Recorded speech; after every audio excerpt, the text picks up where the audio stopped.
आज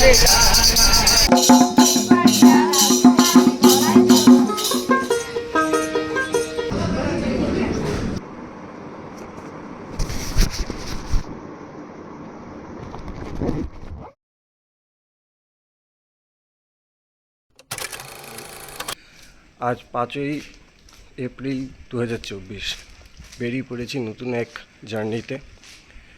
আমাদের ট্রেন হচ্ছে হাওড়া থেকে 8:55 এখন যাব গাড়ি ধরতে, গাড়ি করে যাব হাওড়া। রাস্তায় অনেক কিছু দেখা হবে, আপনাদের এক এক করে সব কিছুই দেখাবো, জানাবো, সঙ্গে থাকুন। তো আমাদের গাড়ি বুক হয়ে গেছে, গাড়ি আর 3 মিনিটের মধ্যেই আসছে। আমাদের সঙ্গে বেশ কিছু লোক যাচ্ছে। এখান থেকে আমরা যাব প্রথমে হচ্ছে হাওড়া। হাওড়া থেকে আমাদের ট্রেন কুলিক এক্সপ্রেস করে আমরা যাব হচ্ছে আমাদের গন্তব্যে। তো গাড়ি আসছে আর কিছুক্ষণের মধ্যেই, সবাই রেডি, এক এক করে সবাই আসবে।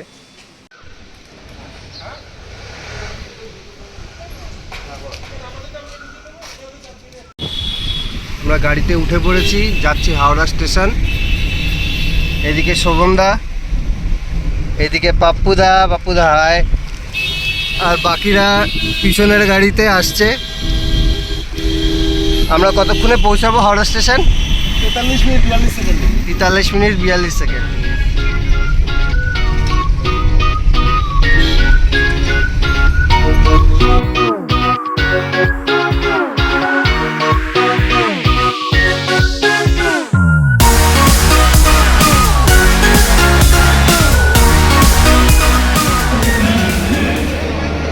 ঘড়িতে এখন 8:10।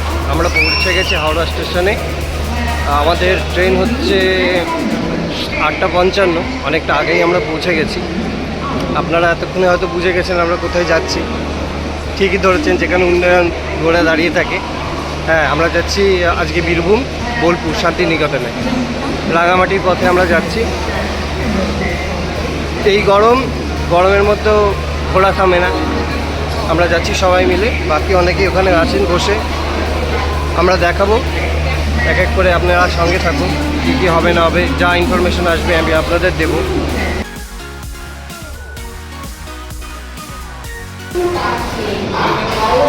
প্ল্যাটফর্মে ট্রেন ঢুকে গেছে। এখন সময় হচ্ছে ঠিক 8:27। ট্রেন ঢুকলো 8:55 সময়। ট্রেন এখান থেকে বেরোবে, হাওড়া রাধিকাপুর কুলিক এক্সপ্রেস। আমাদের সিট হচ্ছে ডিতে, D2 D1। তো আমরা যাচ্ছি সেই দিকেই। আমাদের বাকি সব সৈনিকরা সামনে।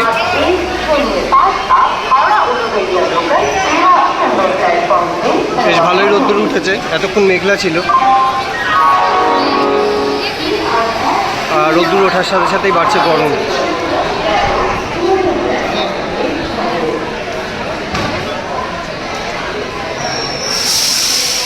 সবাই হাই করে দাও।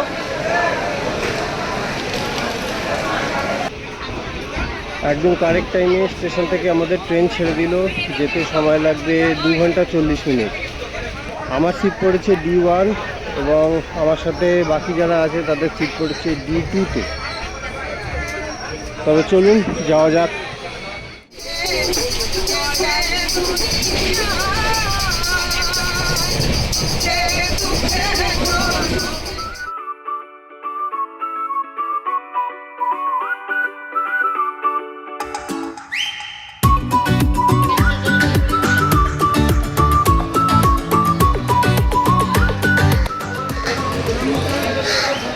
ঘড়িতে 12:15। নির্ধারিত সময়ের 10 মিনিট পরে ট্রেন বোলপুর স্টেশনে পৌঁছালো। নেমে পড়লাম বোলপুর স্টেশনে।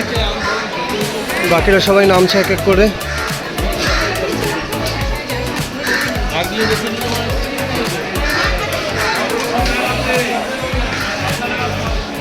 বয়স্ক মানুষ আছে, নামতে সমস্যা হচ্ছে। আমরা এবার যাব টোটো ধরতে। টোটো ধরে আমরা যাব আমাদের যেখানে রুম বুক করা আছে রিসর্টে।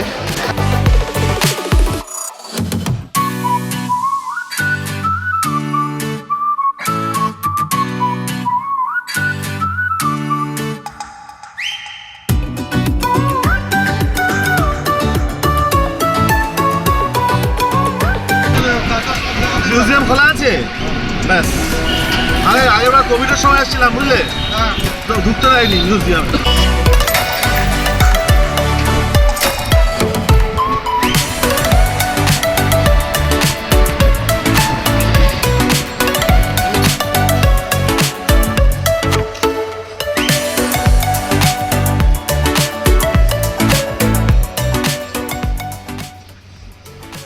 নামলাম আমাদের রিসর্টে, রাঙামাটি গার্ডেন রিসর্ট।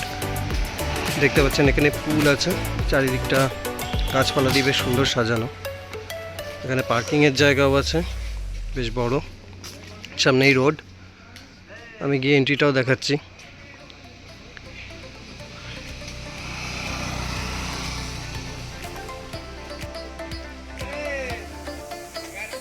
এই যে রাঙামাটি গার্ডেন রিসর্টের যে মেন হোর্ডিং, একদম রাস্তার পাশে।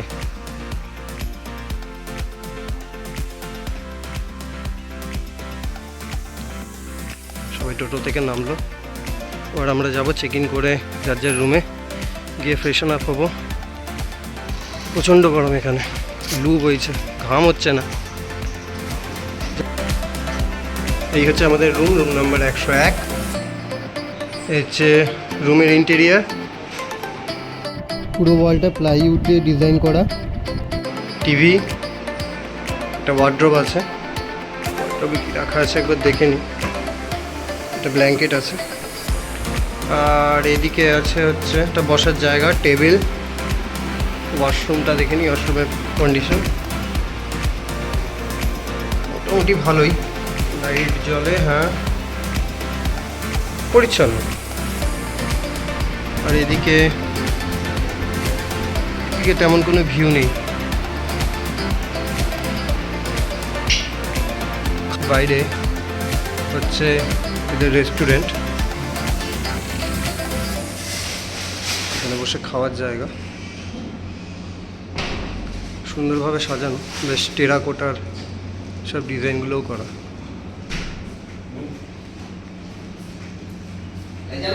না, এখানে সুন্দর ডিজাইন করা একটা দেওয়ালে। এখানে ফ্রিজ, ক্যাশ কাউন্টার, রিসেপশনের একদম পাশে রিসেপশন, লবি।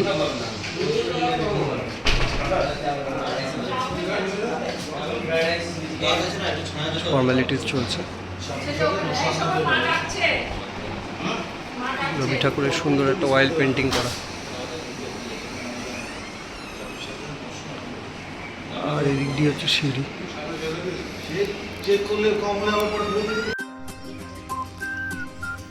সবাই এখন একে একে রেডি হচ্ছে, আমরা এখন বেরোবো দুপুরের লাঞ্চ করতে।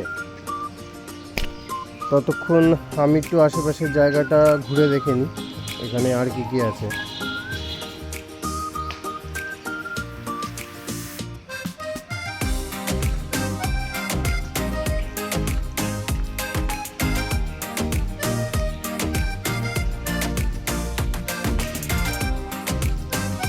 এই জায়গাগুলো সম্ভবত আলাদা আলাদা করে কটেজ করা, থাকার জায়গা। এখানে সিঁড়ি আছে উপরে এবং নিচে দুই জায়গাতেই থাকার ব্যবস্থা আছে, সঙ্গে এসিও আছে। আর এগুলো হচ্ছে পুল সাইডে বসার জন্য খুব সুন্দর ব্যবস্থা করা।